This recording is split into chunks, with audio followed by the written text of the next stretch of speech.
In this class, we are going to study about the various reproductive methods which are present in the kingdom fungi.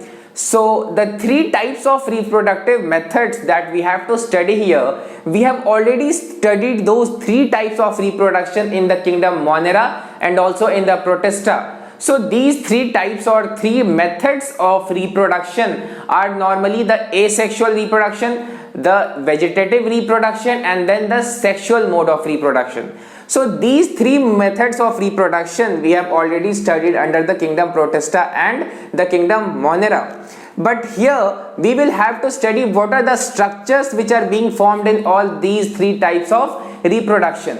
For example, in the case of Monera, we had studied about arthrospores or oidia or swarm cells or endospores. But here various other types of spores will be formed like the conidia or the sporangiospore or the zoospores. So obviously spore formation was also taking place in Monera, but the type of spore could be different or the structure present in the spore could be different. So first of all, we have to start from the asexual reproduction.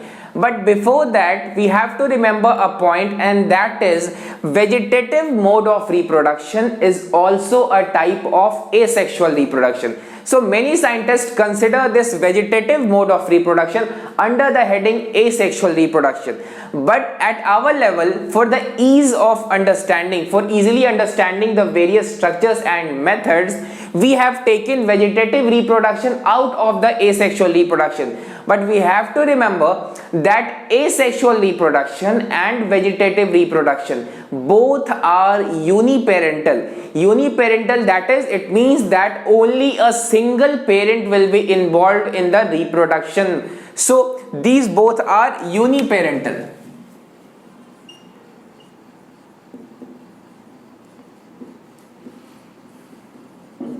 And we can also say that vegetative reproduction is also a type of asexual reproduction. So if we study vegetative under the asexual reproduction, it is also correct. But for easily understanding the differences in the structure and the processes, we have taken the vegetative mode of reproduction as a separate topic. So first let's start from the asexual reproduction. So in fungi, that is what we are studying now. So in this category, the most common method of asexual reproduction is the formation of spores. That is the sporulation, which we call it. So apart from the spores, there is something called as vegetative or the other propagules. So these propagules are also reproductive structures just like spores. But there is a difference. The propagules are normally multicellular or more than single cell, but spores are usually single celled. So there are a few exceptions where those propagules are also single celled, but propagules are a bit different from the normal spores. So propagules and spores are the two main methods or two main structures which are being formed in the case of asexual reproduction. And about the spores, we have to remember that the spores are normally single celled. Now the spores could have a thin wall and they could also have a very thick wall. For example, the encystation process which occurs, so there various thick wall occurring or various thick wall formation takes place. So spores can have single wall which may be thin or which may be thick. But there are certain examples where no wall is present. That is, a spore is usually single celled. It can have thin wall or thick wall, and sometimes it does not even have a wall. So where the wall is absent, in that case we call the spore as naked. That is, cell membrane would be present, but cell wall will not be present in the case of naked spores. So that is what is meant by naked spores. So cell wall or other walls will be absent in the case of naked spores. And normally they could have a single wall which may be thin or thick. Apart from that, the propagules will be generally multicellular and the spores will be unicellular. So this is the main two structure which are being present, which are being formed in the case of asexual reproduction. That is spores and also the vegetative propagules. Now the spores may be thin walled or thick walled, naked, motile or non-motile. So whenever a cell is motile, we know that various structures need to be present. For example, flagella. Flagella is the most common structure which makes a cell motile. So when we are talking about motility, then if a cell is motile, we must remember that it will normally contain flagella. But also there are some other organisms which are motile but they do not have flagella. For example, paramecium. Paramecium is motile but it has cilia. But normally flagella has the motility property. So when we are talking about motile spores, we can say that these are flagellated spores.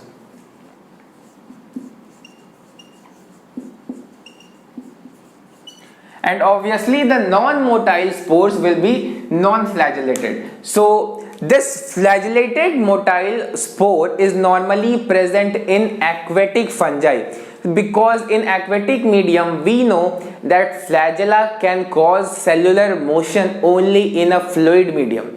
Therefore, when we are talking about motile spore, it means flagellated spore, and also it means that will be formed in aquatic medium, because flagella works only in fluid medium, not on solid surface. Flagella cannot cause motion on solid surfaces.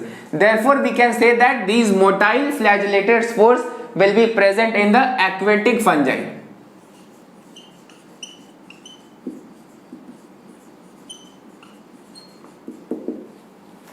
So this is the information that we get from the presence of motile spores.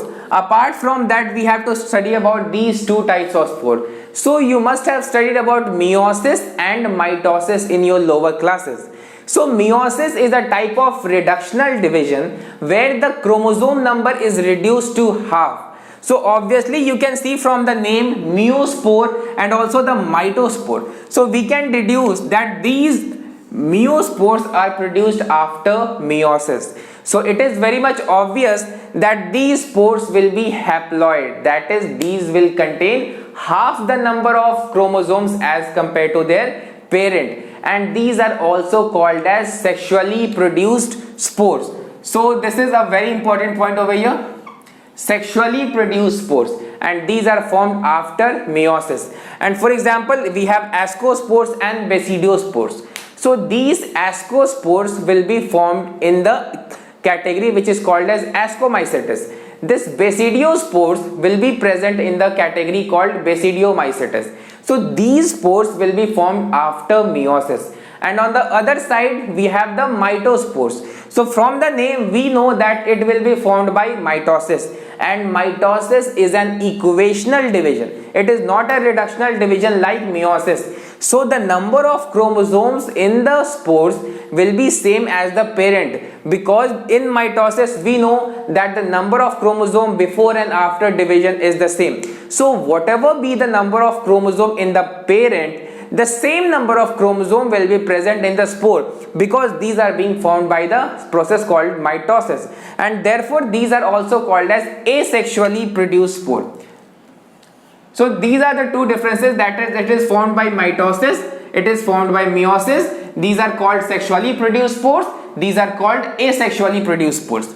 Now where asexual reproduction is occurring, that means only a single parent is involved, and therefore gamete formation, that is the sex cells, will not be formed here, because no fertilization will occur, because for fertilization we need at least 2 sex cells or 2 gametes. But when we say asexual reproduction is uniparental, we cannot say that another parent will be involved here. So obviously gamete formation will not take place, that is gametogenesis will not take place, and thereafter the fusion or the fertilization which we call it, that will also not occur in this case. Now we come to the type of spores, and these are the most common type of spores which are present in the kingdom fungi. So we must start from the first, that is zoospores. So from the name we see zoo. So zoo is normally used for animals, and we know that animals are capable of locomotion, they can move by themselves. So zoospores are biflagellate or uniflagellate, that is, they contain 2 flagella or a single flagella, and we know that flagella makes a cell motile. So obviously the zoospores will be motile because these have flagella. Apart from that, we know from here that flagellated are present in aquatic fungi. So obviously zoospores will be present in some aquatic fungi because flagella cannot cause motion on solid surfaces. It can only cause motion on or inside a liquid or fluid medium. Apart from that, these zoospores do not contain wall. That is, these are naked. That is what is meant by the absence of wall, because these have to be moving, or these are locomotory also. Because of that, cell wall will be a hindrance for that, because cell wall makes a cell rigid. So these don't have wall, and therefore these are called as naked, and these are produced inside zoosporangia. Now we have about the spores, one thing we must remember, where they are produced. So zoospores are produced inside zoosporangia. So these are the most important points to remember here. These are motile, zoospores are motile. These are present in the aquatic fungi. These are naked, that is, they do not contain wall, and these are produced inside zoosporangia. Now, first we have seen a motile spore. Now we will see some non-motile spores. So the first non-motile spore is sporangiospore. So contrastingly, there we had motile, it is non-motile. So it is opposite to the above, and it is produced inside sporangia. So you can see sporangiospores are produced inside sporangia, zoospores are produced inside zoosporangia. So it is very easy to remember. From the spore name, we can deduce the structure inside which they are formed. So these are produced inside sporangia. Now these are produced in a huge number. Because these cannot move by themselves, these are generally dispersed or transported by wind. So to ensure that some of the spores land on the proper food substrate where food is available, these spores are produced in huge number. These are normally present in the atmosphere, in the air that we breathe, because these are produced in very, very large number, and these are dispersed by wind. So this is what we have to remember about the sporangiospore. Now we come to the conidia. Now this conidia is one of the most common spores present in almost all fungi and also in bacteria. So this conidia is exogenously produced. Exogenous means it is outwardly produced, not inside a structure like sporangia. So it is produced inside sporangia, but it is exogenously produced. It is produced outside, and it is produced at a hyphal branch which is called as conidiophore. So we know that the body of a fungi is made up of mycelium, and mycelium individually consists very thin like thread like structure which is called as hyphae, and there are certain special hyphal branches which are called as conidiophores. So there the cells constrict and give rise to this conidia. Now these are also non-motile, and these are also dispersed by the wind just like the sporangiospores. So this is the similarity between these two. These are also non-motile, this is also non-motile. This is also dispersed by the wind, this is also dispersed by the wind. But the difference is that this is produced inside sporangia, it is produced outside. So this is the difference between sporangiospore and conidia. So these spores are non-motile spores. So that is what is similar. Now these are produced singly or in chains. So we can say that these conidia are produced in chains, just like fingers. We have lots of various bones in our fingers. Likewise, various conidia or conidiophores are produced just like in chains, just like our fingers. Or these could also be produced singly, that is a single conidia on a single branch. Now the special branch is called as conidiophores. So these are also dispersed by the wind. So we can say that there is similarity from the above.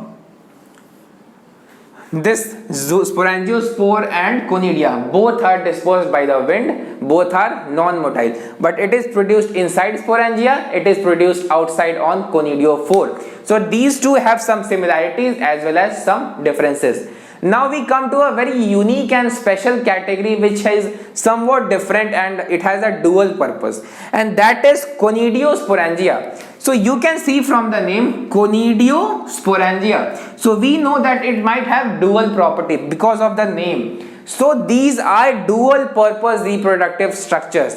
So these can have different properties in different medium or environment. Suppose the condition is very dry, water is less available. So these will behave like conidia. So these Conidiosporangia will produce conidia if the condition is very dry.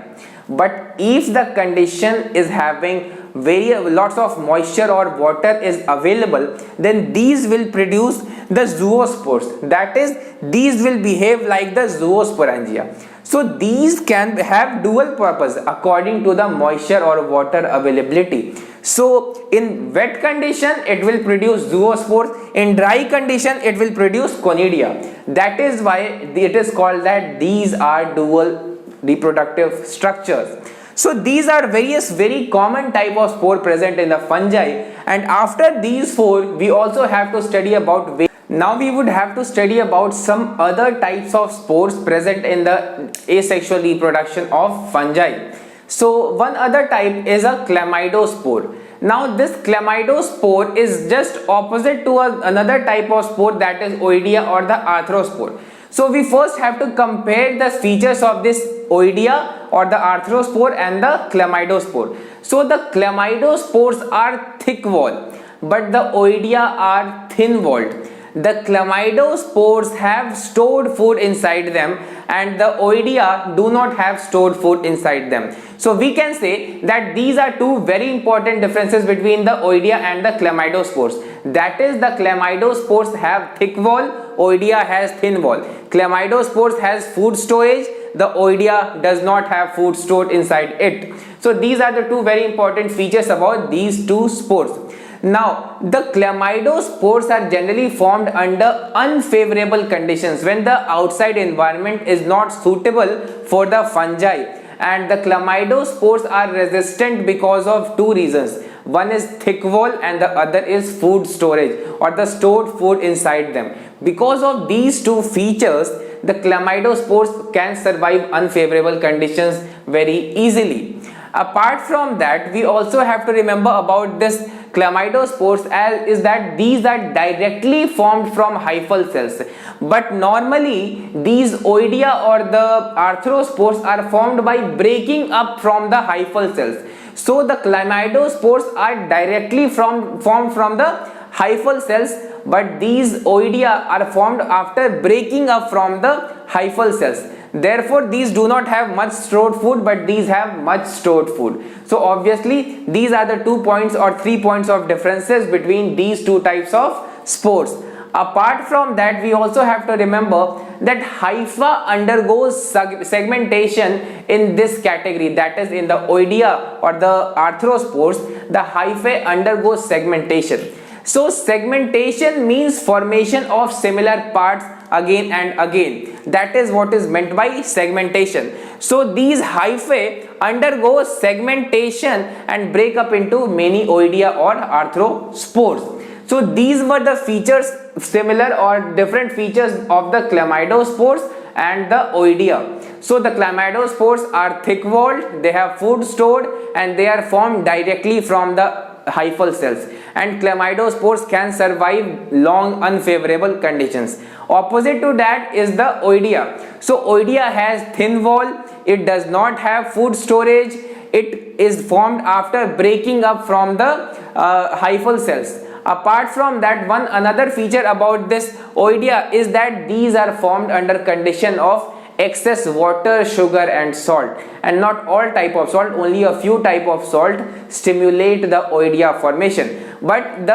other type, that is the chlamydospore, it is formed under unfavorable condition. So these are the points of differences between chlamydospores and the oidea. Now a unique type of spore are the binucleate spores. So these spores are formed in two categories of fungi, that is Ascomycetes and mainly in Basidiomycetes. So this is, you can see from the name, binucleate, that is two nucleus will be present in such spores. So there is a phase in Ascomycetes and Basidiomycetes which is called as dikaryophase, We will study later about this dikaryophase in the Ascomycetes and Basidiomycetes category, or rather in the sexual reproduction of fungi. So some types of spores are binucleate and these are also non-motile. So obviously these do not have flagella, these cannot move, and these are meant for multiplying the dikaryotic mycelium. And we know that the body of a fungi is made up of mycelium, or mycelium is the main body of a fungi. So that mycelium is dikaryotic. Dikaryotic means it has two nucleus, and this dikaryophase means N plus N, that is two haploid nucleus will be together in this mycelium. So it occurs in the case of Basidiomycetes and also in the Ascomycetes. Later we will study about this thing in detail in the Ascomycetes and Basidiomycetes category of the fungi. So here we just have to remember that these are binucleate, these contain two haploid nucleus, and these are meant for multiplying the dikaryotic mycelium. Now some examples of binucleate spore are uridospores, or the teleospores, or acidiospores. So these are some of the types of these binucleate spores. So here also we are studying it, but we will study about it in detail in the Ascomycetes and Basidiomycetes category of fungi. Now we have completed the mitospores. So all of those spores that we studied from the Conidia, Sporangiospore, Zoosporangia, Conidiosporangia, Chlamydospore, Oidea, and also these binucleate spores. So normally these were mitospores. We did not discuss about meiosis in any of these spores, but now we would discuss about meiosis in these two spores. For example, the Ascospore and the Basidiospores. So these both are non-motile and these both are formed by meiosis. So that is what is meant by meiospore. So all those that we studied earlier, those were mainly mitospores, that is those were formed by mitosis, and these two, that is Ascospores and Basidiospores, are formed by meiosis, and these both are non-motile. So these are the similarities between these two. Now the Ascospore will be formed in the category of fungi called Ascomycetes. Now Basidiospores will be formed in the category called Basidiomycetes. So these will be formed in different categories of fungi. But one point to remember here is that these are endogenously produced. For example, we can see these are formed inside sac-like structure called ascus, and plural of ascus is asci. So this is the plural form of this ascus. So these ascospores are formed inside sac-like structure called ascus, and the plural of ascus is asci. So normally in a single ascus 8 ascospores are formed. Why? Because due to meiosis, one cell give rise to 4 cells, and each of those 4 cells undergo mitosis. So obviously after one meiosis 4 cells, after one mitosis 8 cells. So it occurs something like this. So in the ascospores, inside the ascus, one will give rise to 4 cells by meiosis, and each of these 4 will go mitosis. So obviously 8 cells will be produced. So this is what is happening in the case of ascus. So inside ascus, one cell is giving rise to 4 basic ascospore, and all these are undergoing mitosis. So one meiosis, one mitosis is occurring inside ascus. So that is why 8 ascospores are formed inside one single ascus. And why? One meiosis 4 cell, one mitosis 8 cell. This is what is happening in the case of ascospores. Now we come to the Basidiospore. So obviously these Basidiospores are also the non-motile meiospores. These are also formed by the meiosis, but there is difference. These were formed inside sac-like structure, that is the ascospores are endogenously produced, but these are exogenously produced. And on what, or inside what? So inside or on basidium. So these are club shaped short outgrowths. So these are just small projections like structure, and these are club shaped, and that structure is called as basidium. So the plural of basidium is basidia. So these basidiospores are produced on basidium and these are exogenously. Now the ascospore were produced inside ascus and those were endogenous. So this is this is the difference between the ascospores and basidiospores. Normally 4 basidiospores are formed per basidium because only one meiosis takes place, and after one meiosis 4 basidiospores are formed. So this is the difference between ascospore and basidiospore. So obviously ascospores are found in the case of ascomycetes, it is formed in the basidiomycetes. Here 8 ascospores are formed, here 4 basidiospores are formed. Both are non-motile meiospore. It is produced inside, so it is endogenous spore. It is produced outside, so we can say exogenous spore. So these are the some of the similarities and differences between the ascospores and basidiospore. So now we have completed all types of spores that are normally present in fungi. So these were the various types of spores that we have to study, or these are the asexual spores that we have to study in the kingdom fungi. So after this asexual reproduction, now we will study about the vegetative reproduction. Various other